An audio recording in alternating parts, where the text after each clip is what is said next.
I flew 8,000 miles, spending thousands of dollars from New Zealand to attend my younger brother's wedding in Hoboken, only to arrive at an empty venue. My family had secretly changed the location without telling me, because they claimed I'd make it all about myself.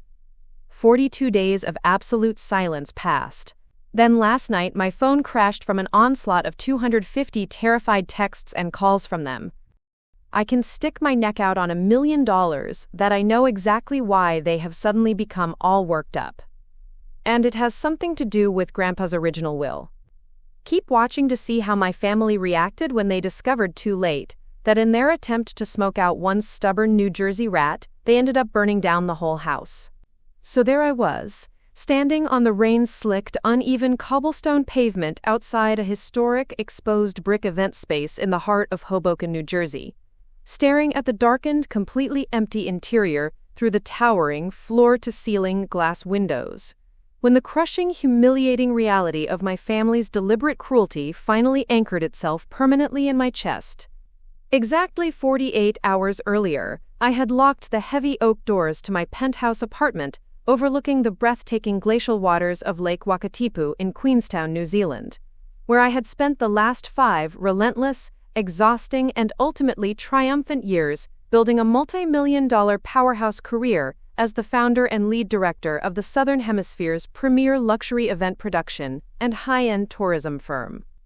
I had spent nearly $8,500 of my own hard-earned money securing a last-minute, agonizingly brutal multi-leg flight, flying from Queenstown to Auckland, suffering through a massive layover before boarding a grueling 14-hour trans-Pacific red-eye to Los Angeles, and finally sprinting through the terminal to catch my connection to LaGuardia, all for the sole purpose of surprising my younger brother Leo on his wedding day. I had received the glossy, elegantly embossed digital invitation months ago, detailing a sophisticated, intimate evening ceremony and reception at this exact Hoboken venue, and because I loved my brother deeply despite the vast geographical and emotional distance that had always separated me from the toxic, image-obsessed, fiercely competitive echo chamber of my extended family, I had moved literal mountains to be there. I had rescheduled high-profile corporate clients, handed over the reins of a massive tech summit to my junior partners, and endured 30 continuous hours of recycled cabin air and cramped seating just to show up for him. I had stepped out of my premium rideshare vehicle wearing a custom-tailored midnight blue silk suit that I had commissioned specifically for this occasion, holding a beautifully wrapped, velvet-lined box containing the keys to a complimentary, all-expenses-paid luxury honeymoon I had personally curated for Leo and his new bride. A 2-week excursion through the Southern Alps featuring private helicopter tours, 5-star alpine lodge accommodations, and exclusive vineyard tastings, completely fully funded by my own accounts.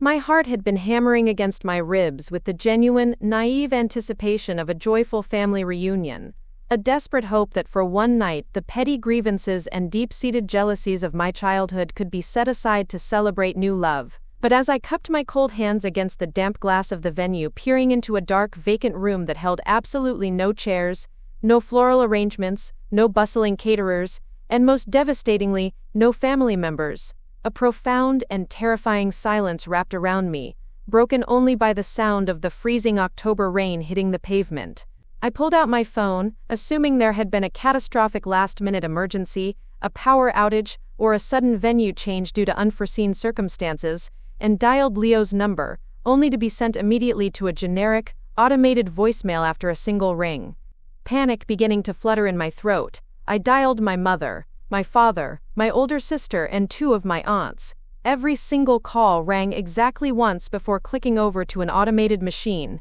a synchronized digital blockade that made it entirely and horrifyingly clear that my numbers had been preemptively muted or blocked by the entire familial collective. Standing entirely alone in the drizzling coastal rain, shivering in my silk suit, I opened Instagram, navigating with trembling fingers to the profile of my new sister-in-law's overly vocal, fiercely attention-seeking best friend, a woman named Brittany, whose desperate need for social media validation I knew I could entirely rely on in a moment like this. The screen violently illuminated the damp, dark street around me as her stories loaded, revealing a sequence of brilliantly lit, professionally filtered, high-definition videos of my entire family dancing, laughing, and clinking crystal champagne flutes under a massive, opulent floral archway woven with white roses and eucalyptus. The geotag on the video did not say Hoboken, New Jersey. It proudly displayed the location of a sprawling, ultra-exclusive private estate nestled deep in the Hudson Valley,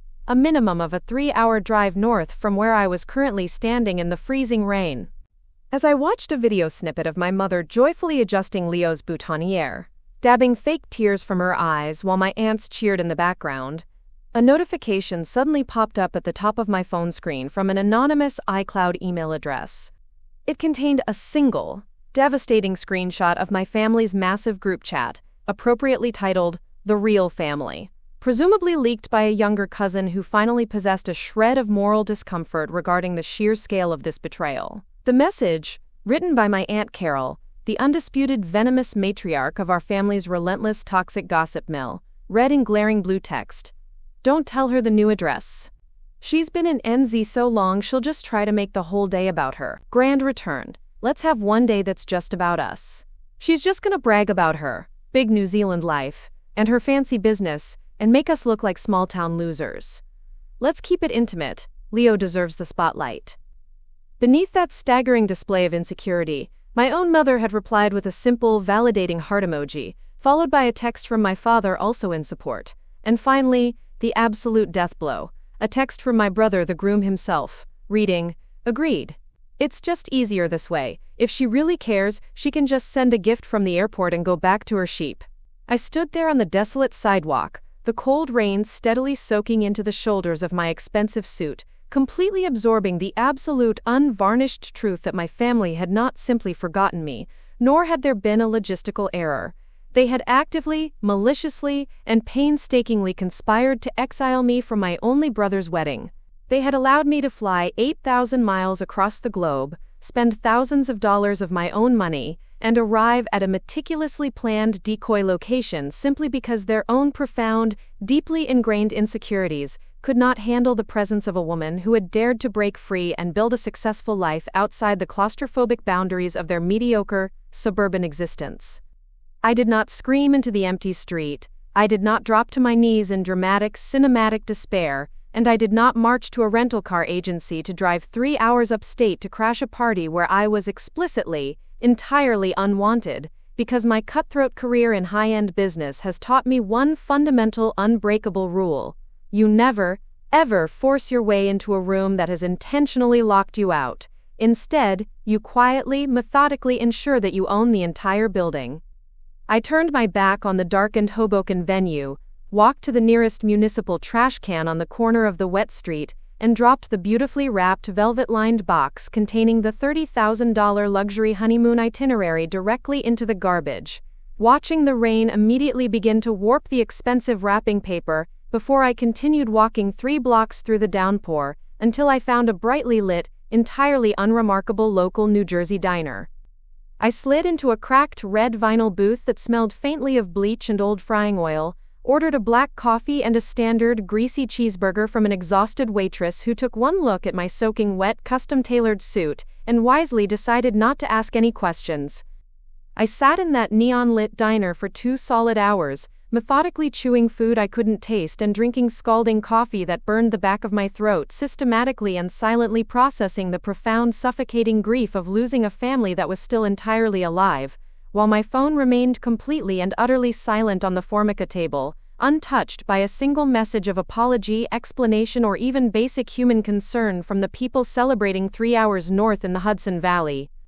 But while my parents, my aunts, and my newly married brother were busy toasting to their successful deception, arrogantly patting themselves on the back for protecting their fragile egos from my supposed bragging, they were completely, blissfully oblivious to the fact that I was not the only member of the family who absolutely despised their superficiality, nor was I the only one who had known about their pathetic, spiteful little scheme. I paid my tab, tipped the weary waitress a $100 bill, stepped back out into the freezing night, hailed another premium rideshare, and directed the driver, not to LaGuardia International Airport, but to a high-end, heavily guarded assisted living facility, located 45 minutes away in the affluent, quiet suburbs of Bergen County, the permanent residence of my 90-year-old grandfather, Arthur. Grandpa Arthur was the undisputed patriarch of our bloodline, a brilliant, ruthless, self-made industrialist who had accumulated the massive, sprawling generational wealth that my parents, aunts, and uncles had spent their entire adult lives desperately waiting to inherit, entirely unbothered by the fact that they had never worked a genuinely hard day in their privileged lives. He had officially refused to attend Leo's wedding, citing his rapidly declining health and frail heart, but the brutal reality, which he had shared with me during our weekly 2-hour international phone calls that no one else in the family knew about, was that he found his children and grandchildren to be a collection of insufferable, greedy, entitled vultures, and he had explicitly warned me weeks ago that they were planning something deeply spiteful regarding his will. But I brushed it off as old age talk. When I walked into his sprawling private suite, my suit still damp from the rain, and my shoulders carrying the heavy, unspoken weight of the evening's ultimate betrayal, he didn't offer any empty platitudes, superficial comfort, or apologies on behalf of his deeply flawed offspring. He simply looked at me from his worn leather armchair, his sharp, faded blue eyes missing absolutely nothing of my heartbreak, and pointed a trembling, age-spotted finger toward the heavy steel biometric safe bolted into the reinforced wall of his walk-in closet. Truth is, I'd come back to New Jersey, not just for the wedding I was always destined to be locked out of, but also to meet Grandpa, who wanted me to be physically present before he executes an arrangement he had been meticulously planning with his elite private estate lawyers for the past 6 months regarding his will, an arrangement I now know was specifically designed to completely blindside the leeches, who thought they had the financial game entirely rigged in their favor. I entered the complex alphanumeric combination he made me memorize, swung the heavy fireproof door open, and retrieved a thick, wax-sealed manila envelope containing the absolute, unalterable original copy of his finalized last will and testament.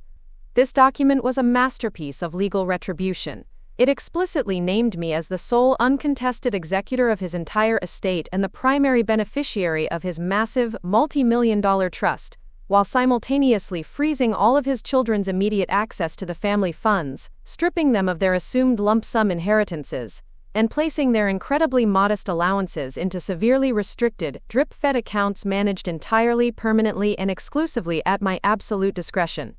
He made me look him in the eye and promised to take this original, notarized document back to New Zealand with me, far away from the manipulative, grasping hands of my mother and Aunt Carol, knowing that my physical possession of the true document outside of the country's jurisdiction would be the ultimate, unbreakable safeguard against the inevitable legal warfare they would attempt to wage once he finally passed away. I sat with him in the quiet, sterile room for 3 hours, holding his fragile, paper-thin hand, talking about the majestic mountains of Queenstown, the massive corporate empire I had built from nothing, and soaking in the only genuine, unconditional familial love I had ever known in my entire 30 years of existence, before I finally kissed him gently on the forehead, promised him I would protect his legacy from their greed, and walked out into the dark night with the total sum of my family's financial future tucked securely in my jacket. I checked into an anonymous, sterile airport hotel near LaGuardia, spent the night staring blankly at the popcorn ceiling while listening to the mechanical hum of the air conditioning unit, and boarded a brutal 30-hour flight back to New Zealand the very next morning without saying a single word to anyone, entirely ghosting the people who had gone out of their way to make me a ghost in their own lives, transforming from a heartbroken sister into the cold, calculating architect of their impending financial ruin. I spent the next 42 days entirely immersed in what modern internet culture refers to as, quote, ghost mode. Refusing to post a single update on social media, ignoring the sporadic, guilt-driven, incredibly shallow text messages my mother eventually sent, claiming they had tried to reach me about a tragic last-minute venue change due to flooding, and completely severing all digital, emotional, and psychological tethers to the eastern seaboard of the United States. I threw myself violently and immensely productively into my work, orchestrating a massive, multi-million-dollar corporate tech summit on the pristine shores of Lake Wakatipu, expanding my firm's international portfolio by securing 3 new luxury resort contracts, and finding a profound, unshakable sense of peace in the absolute, echoing silence that radiated from my personal cell phone. I knew perfectly well that my family was sitting comfortably in their suburban New Jersey homes, sipping wine and smugly assuming that I was simply throwing a massive tantrum, pouting in isolation, and nursing a severely bruised ego, because they had successfully put me in my place and protected their precious hometown dynamic from my overwhelming success. They genuinely believed they had won the invisible rivalry they had invented entirely in their own deeply insecure minds, operating under the arrogant, fatal assumption that because I was entirely out of sight, I was entirely out of power, completely and blissfully unaware that the heavy manila envelope locked securely in a fireproof titanium vault in my Queenstown corner office was a ticking financial time bomb, waiting to absolutely decimate their entire perceived reality. Then, on the evening of the 42nd day, as I was sitting alone on my sweeping glass balcony watching the vibrant orange sun dip behind the snow-capped peaks of the Remarkables mountain range with a glass of world-class local Pinot Noir in my hand, the explosion finally happened. My phone screen violently illuminated, the device literally freezing, overheating and crashing as an unprecedented onslaught of 250 terrifying, increasingly frantic text messages, missed calls and panicked voicemails flooded into my inbox in the span of 30 chaotic minutes. Grandpa Arthur had passed away peacefully in his sleep earlier that morning, a profound, heartbreaking loss that I grieved silently and deeply from 8,000 miles away. But for my parents, aunts, and siblings, his passing was merely the starting gun for the massive inheritance grab they had been salivating over for the better part of a decade. According to the frantic, fragmented, and utterly unhinged messages rapidly stacking up on my glowing screen, my parents, Aunt Carol and Leo, had immediately stormed the estate attorney's upscale Manhattan office within hours of the coroner leaving, loudly demanding the immediate liquidation and distribution of the assets to fund their extravagant lifestyles and pay off their mounting suburban debts. They had been met by Mr. Betrayal, a stone-faced, uncompromising senior partner, who calmly informed them that the estate was entirely frozen, that the outdated copies of the will they currently possessed were legally void, and that the only valid, notarized and executable original copy of the document, the one dictating the absolute control of every single cent, was currently residing 8,000 miles away in the unyielding possession of the very woman they had deemed too arrogant and insufferable to attend a family wedding. The tone of the incoming text messages transitioned from arrogant, entitled demands to absolute groveling, terrifying hysteria within a matter of minutes, completely abandoning their previous narrative of me being a bragging outcast. First came my mother. "Onyx, sweetheart, please pick up the phone immediately. Mr. Petraeus is saying you have the original document and we can't access the accounts to pay for the funeral arrangements. This has to be a mistake." This was rapidly followed by my Aunt Carol, her usual venom replaced by sheer desperation. And ultimately, the most satisfying message of all came from Leo, the brother who had told me to go back to my sheep. "Please, sis, I need the money from the trust to close on my new house with the twins on the way. The lawyer says we get nothing without your signature. I'm so sorry about the wedding, please don't ruin my life over a stupid mistake." I sat there in the cool, crisp New Zealand twilight, watching the frantic notifications continuously stack up on my screen, reading the terrified, desperate words of people who had actively conspired to lock me out in the freezing rain of Hoboken, suddenly realizing that they were now entirely, legally locked out of their own survival, completely and irreversibly at the mercy of the small-town loser they had tried so hard to humiliate.